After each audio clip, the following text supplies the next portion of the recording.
Today's Gospel from John, we hear the prayer Jesus says to God the Father, and the words are directed to God, but the prayer is for future disciples, and therefore that prayer includes you and me. It's not a prayer that asks simply for the unity for us and God, but rather it reminds us that we are already united with God and His Son. I in them, and you in me. We are already spiritual, for Christ calls us gifts from God. The Jesuit writer, Father James Martin, wrote a book entitled The Jesuit Guide to Almost Everything. And early on in the book, Father Martin talks about the various paths that many take to God. Paths which are worn with those who have always believed in God. Paths in which people come to God, but they have no love for religion. Those who reject God. Those coming back to God.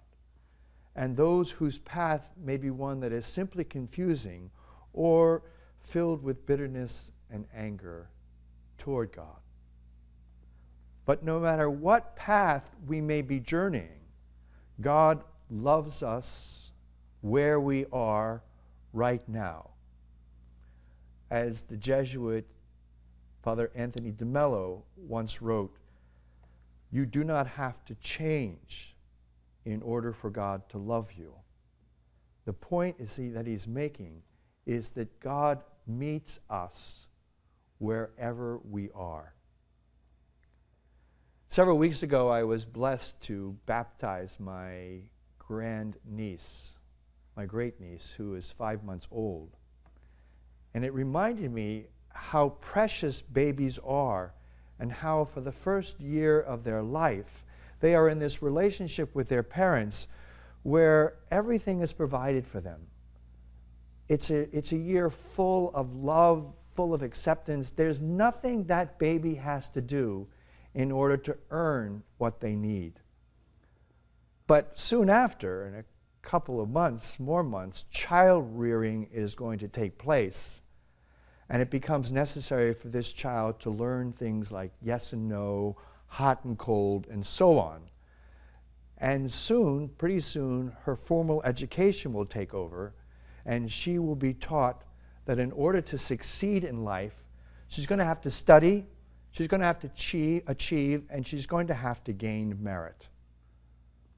The challenge, I think, is that many of us take this model and translate it to our spiritual lives. So we spend time focusing on what we need to do in order to earn God's love, on what we need to do to make God happy with us. Whereas the model we should be following is the model that my little niece is embracing at this very moment, in these first few months of her life.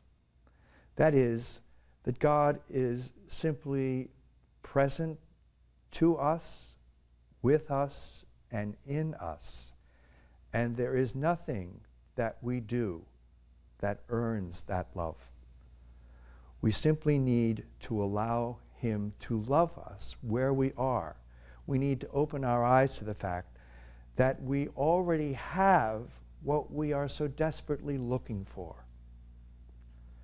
So as we bring an end to our Easter season, here's really good news about our relationship with God. Wherever you currently find yourself, you do not have to wait until you have more time. You do not have to wait until you receive your confirmation. You do not have to wait until the kids are grown. You do not have to wait until you start sinning less. You do not have to wait until you feel like you can finally pray a little better. You do not have to wait for anything or anyone. God is ready now. How about you?